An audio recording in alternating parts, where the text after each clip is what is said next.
Every night, the lights in Tokyo flicker and flash in a code that everyone understands. Economic power has shifted from the west to the east. And Tokyo is the capital of a new Pacific age. Amidst the pulsing neon lights, this shift looks like a recent change, a new wave. But Asia's march to power and influence began over 120 years ago with one pivotal story. In 1868, a 16-year-old boy became Emperor of Japan. He was called Meiji, and in his name, an isolated island nation became a modern world power.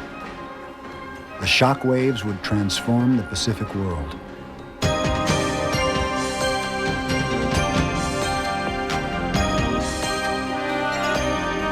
Asia's journey from the rice paddy to the microchip was born of fear.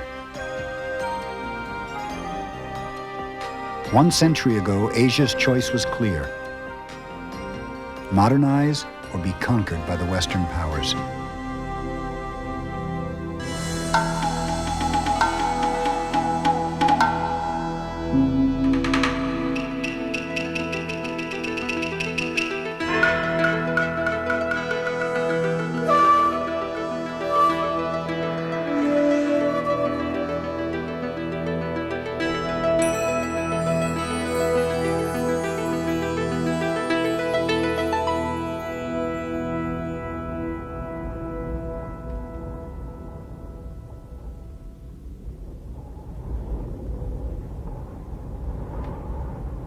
Before the Meiji era, in the mid-19th century, the decline of China's magnificent civilization haunted East Asia.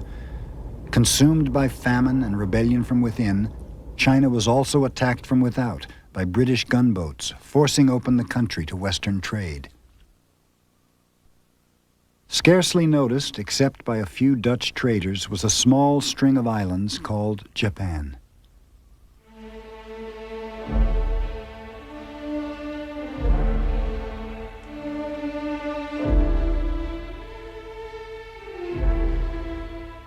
For 2 centuries, Japan had been locked away from the outside world. By 1615, after a century of civil war, the powerful Lord Tokugawa had defeated his enemies and declared himself shogun, ruler of all Japan. Tokugawa divided society into 4 ranks. At the bottom were the merchants. Then came the artisans. Just above them were the farmers, who gave up half their rice harvest to those at the top, the samurai. Only samurai had the right to carry swords. The law of the land set them apart. The Tokugawa shogunate was a kingdom built for war, but it began to crumble after 200 years of peace. It was the most orderly place imaginable. It was a completely schematized society where everybody knew who he was and what he had to do. But in fact, because it was so idealized and so orderly and so tidy, history got away from it. The samurai, who were the elite of the Tokugawa system, had not been allowed to raise its swords for 200 years. And in between had become civil servants, their swords rusting, propped up against their desks while they kept the accounts of their lords. Many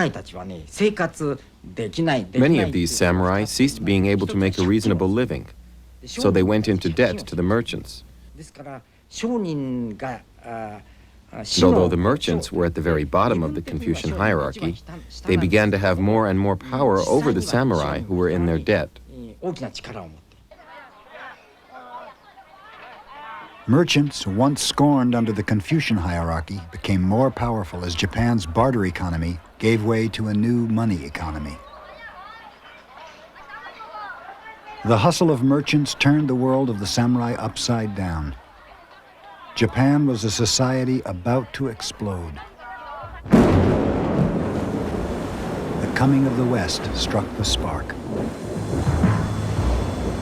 In 1853, 4 American warships steamed up the bay at Uraga, near Edo. Commanded by Commodore Perry, the Americans had come to open up Japan, They wanted water and coal for their whaling ships and China trade. The Japanese were astounded at the power of Perry's vessels. They called them black ships for the ominous smoke that billowed from their coal engines. They sent a clear message. If the Japanese didn't open up their country, Perry would open it by force.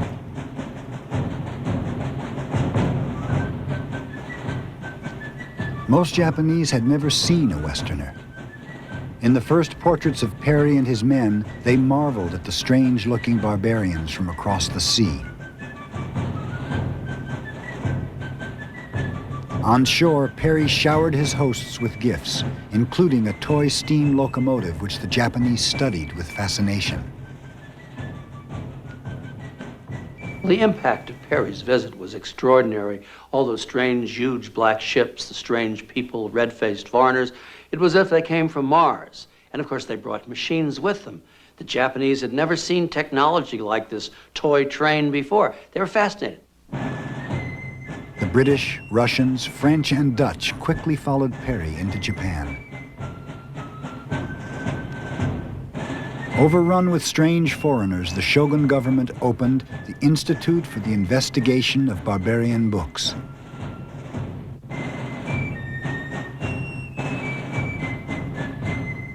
To some, the arrival of the Westerners was a direct attack on the values of traditional Japan. In southwestern Japan, the remote provinces of Satsuma and Choshu were centers of anti-Western thought. Their samurai, called shishi, or men of high purpose, believed that Japan was sacred ground and that the emperor, now a figurehead in the ancient capital of Kyoto, was a god. The shishi were furious that the shogun had signed an agreement with the foreign barbarians without the emperor's consent.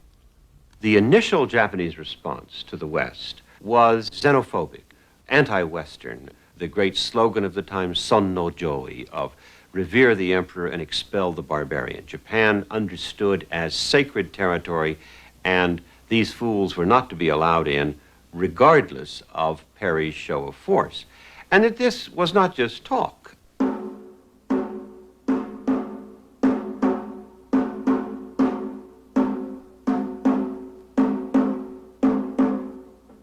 Shishi murdered prominent foreigners, a translator for the Americans, a British diplomat. Other shishi attacked Western ships. The response from the West was immediate and devastating. With modern cannon, they bombarded the home capitals of the shishi in Satsuma and Choshu.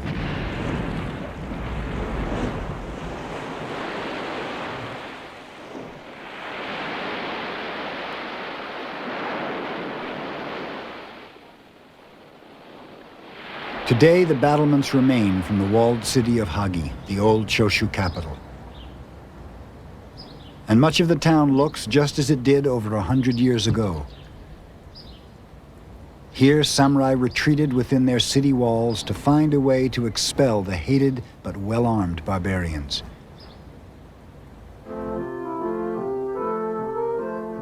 It's a story that lives on today in the lessons taught to Hagi school children. How a radical teacher from Choshu found a solution that would change forever the history of Japan, and how his young students went on to become the leaders of a new nation.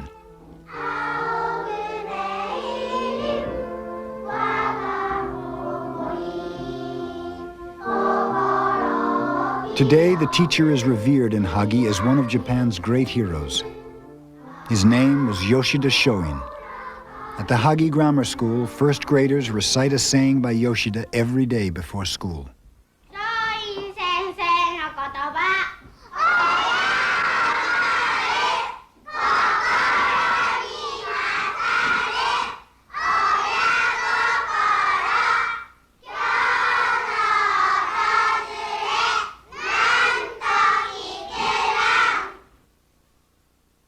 The Yoshida story is legendary. He defied the shogun's orders and rowed out to Perry's black ship to learn the secrets of the barbarians. For this, he was arrested and exiled to Hagi, where he continued to teach. Because of the efforts of Yoshida Shoin, the country was opened up, and from that point on, foreigners could come and go. Now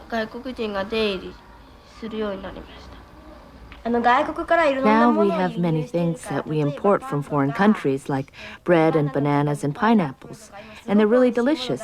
And if we hadn't opened the country up, we'd still just be eating rice all the time. In this small schoolhouse, Yoshida conveyed his key lesson to many of the men who would govern Japan. To drive the barbarians from our shores, we must learn to use their guns. It was the beginning of a new idea and a new slogan: Japanese spirit, Western technology. Yoshida's ideas lived on in the mind of his student, Ito Hirobumi, who went on to become Japan's first prime minister. Yoshida had convinced Ito and others from Satsuma and Shoshu to travel abroad and learn the secrets of Western civilization. These people argued strenuously for reform before you try and confront the barbarians. If you try and confront the barbarians with samurai swords, they have cannon, they'll mow you down. The Japanese visits to the lands of the barbarians were strange, for both sides. American tabloids printed caricatures. A Japanese visitor wrote a poem. All is strange, appearance and language. I must be in dreamland.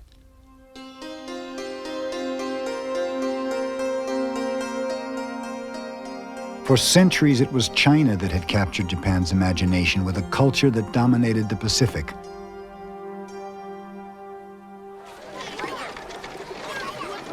So the Japanese were shocked when they stopped in China on their way home from the West. By the 1860s, the largest port cities were dominated by the Western powers. In Shanghai, Chinese fawned over foreigners, and the large French, British, and American firms controlled most of the wealth.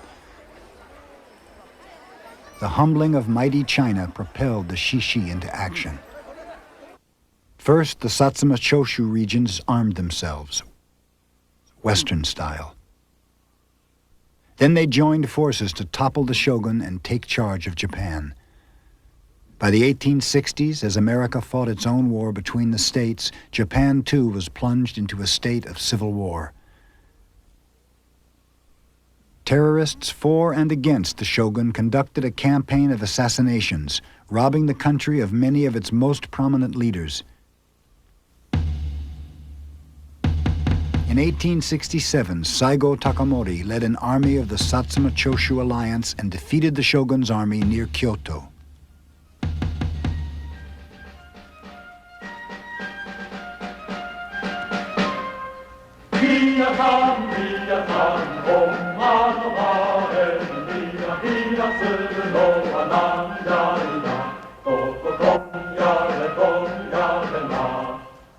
The Satsuma Choshu armies marched from the old capital, Kyoto, to Edo.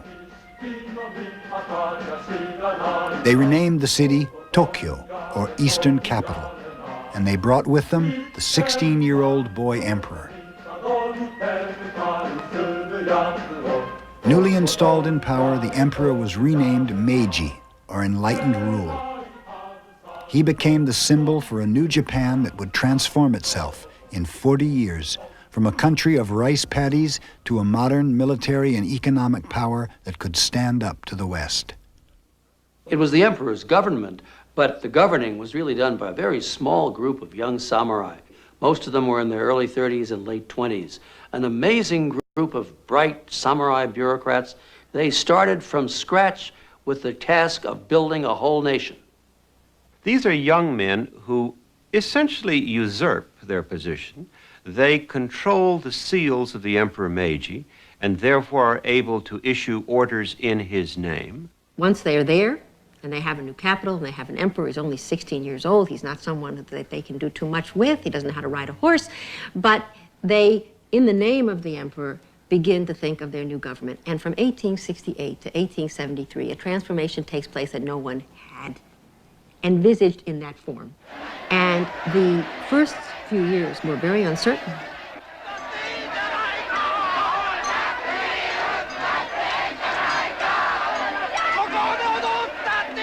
The Meiji leaders faced a nation in chaos. The countryside erupted in spontaneous outbreaks of hysteria.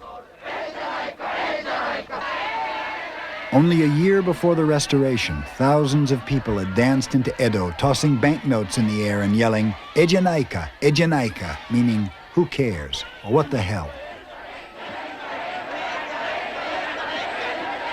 It was a bizarre reaction by Japan's common folk to the confusion in the country.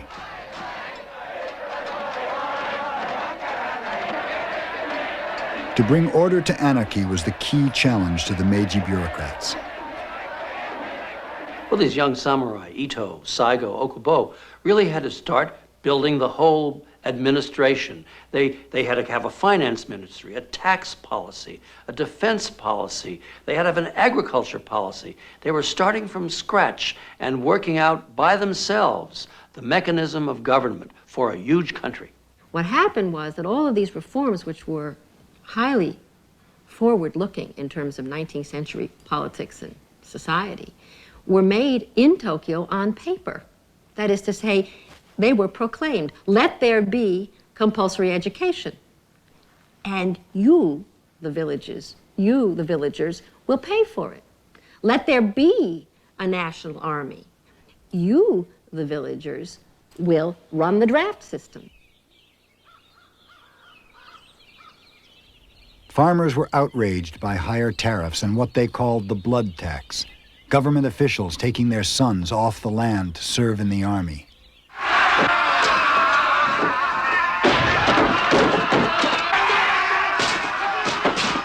Their fury exploded in spontaneous rebellions across the country, challenging the program of the Meiji leaders.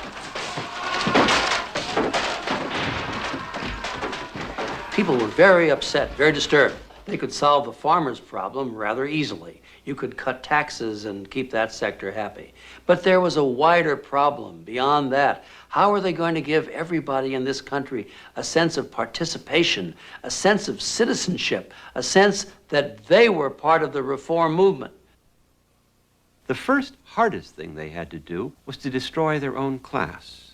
They had to destroy the samurai who had lived a privileged existence for hundreds of years as a non-productive class. The Meiji oligarchs suspended their stipends in rice and ultimately compelled the samurai to go into business for themselves. Many samurai couldn't make the transition. Poor and unemployed, they bitterly resented their loss of privilege. General Saigo, who'd led the army that toppled the shogun, wanted to preserve the samurai class.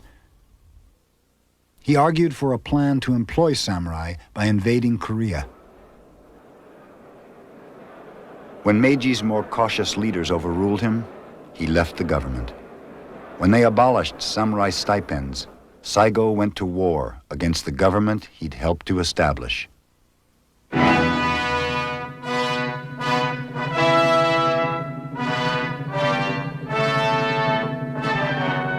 The Satsuma Rebellion marked the last stand of the way of the samurai.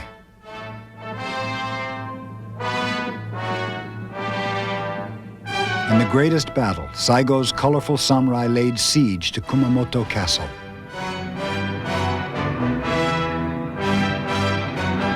It was guarded by a new Meiji invention, uniformed conscript soldiers. Saigo called them dirt farmers, but now they had the right to bear arms. As the war raged on, Saigo's forces dwindled to a few hundred men.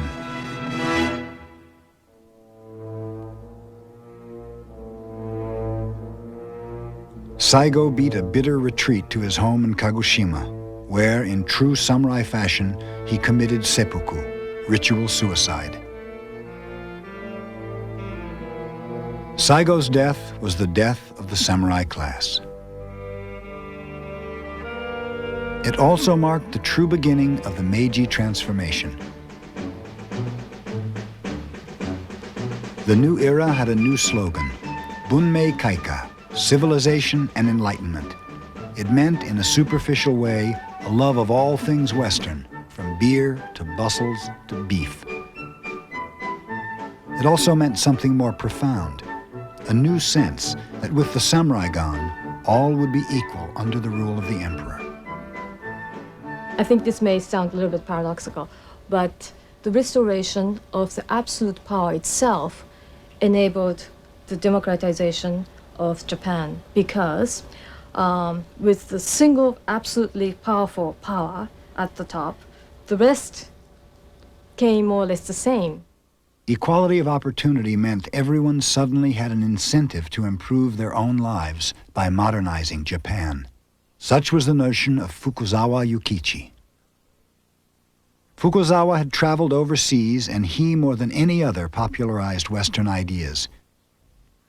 His first book, which described his travels in the West, was a runaway bestseller, teaching Japanese how to eat and dress Western style. Fukuzawa was fascinated by Western timekeeping. To a country that still kept time by the sun, the clock was a powerful symbol of modernization. His later books brought European and American ideas into Japanese homes. Fukuzawa became a kind of prophet for Meiji's modern age. So Fukuzawa became a national hero. He's still a national hero. I mean, Fukuzawa is on the Japanese currency. He is the national representative of the spirit of Meiji in its early commitment to progress on the national level and success on the individual level. Fukuzawa inspired a generation of youth with a slogan that propelled Japan's progress. Heaven, he said, creates no man above or below another man. Samurai were ordered to hand in their swords and have their topknots cut off. Japan's last shogun voluntarily submitted to a new barber and wardrobe.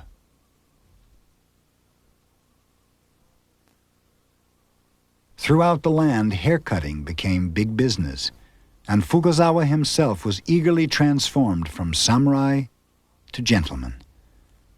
A popular song of the period rang out, "If you slap a barbered head, it sounds back civilization and enlightenment."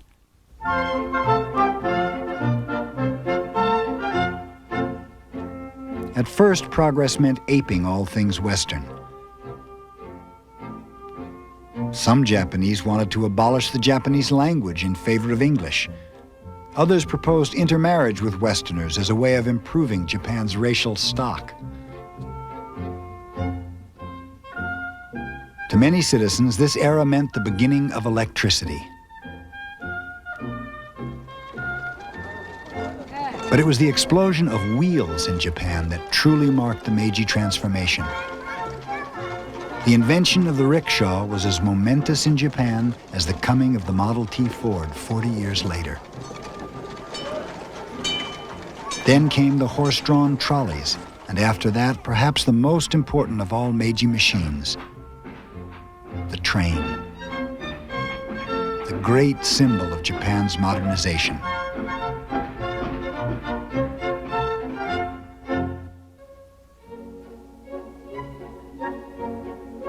In Tokyo, Western fashions were the rage.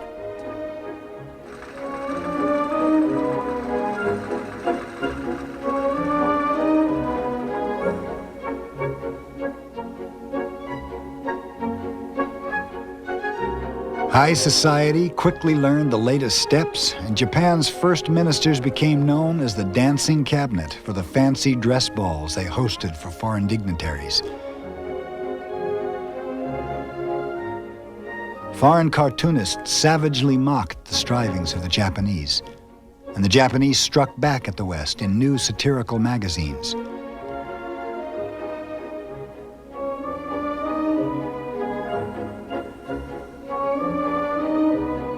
While the dancing cabinet whirled to Strauss waltzes in Tokyo, the Japanese countryside remained worlds apart from the changes going on in the city.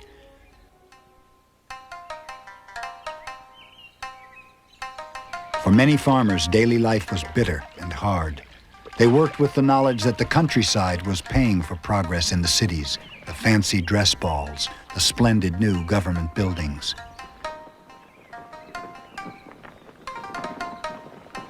Essentially, the story of Japan's modernization in the early Meiji period is really the story of provincial Japan.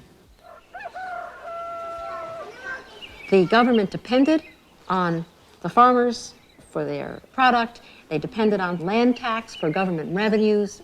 And the farmers were constantly exhorted by the government to buy less and grow more. As one Meiji official said, directly to the farmers he was speaking, the farmers are the fertilizer of the nation. Farmers endured the abuse of government officials because they now owned their own land. If they worked hard, they reaped the fruits of their labor, and the nation progressed.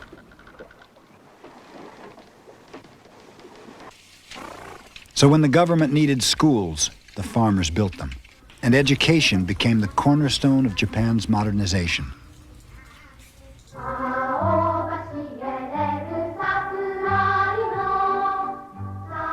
Education is the key to success, was the government's formulation, and improving oneself also served the nation.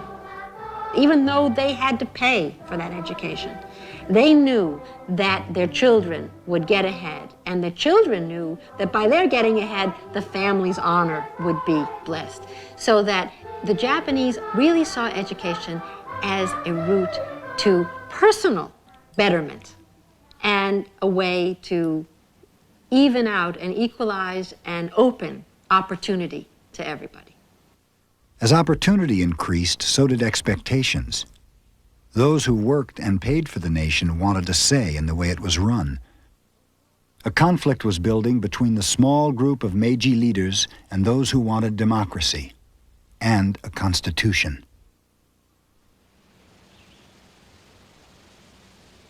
"50 miles from Tokyo, in a small mountain village, lies a key clue to understanding Japan's modernization. Professor Daikichi Irokawa thinks some farmers worked hard because for the first time they believed they could have a say in running the country. Irokawa's proof is an old village storehouse stuffed with the dreams of a new middle class.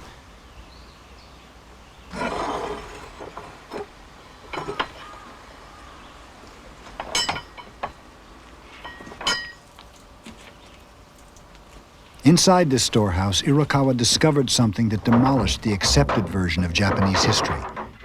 It was a people's constitution, written by a group of middle-class farmers. It proved for the first time that modern Japan was not invented by a few samurai. In early Meiji, people all over Japan were thinking about how to build a new nation. This attic was covered with about 200 books, from this shelf to this shelf. Books you wouldn't expect to find in a 19th century Japanese farmhouse. Rousseau's The Social Contract, and books by Spencer, Locke, and John Stuart Mill. Of course, there were Chinese and Japanese books as well. Up here on this shelf, I found the Constitution, wrapped up in a Japanese handkerchief. Nobody had imagined anything like this existed. And who wrote this draft? About 30 young men of the village. They were farmers, mostly in their 20s and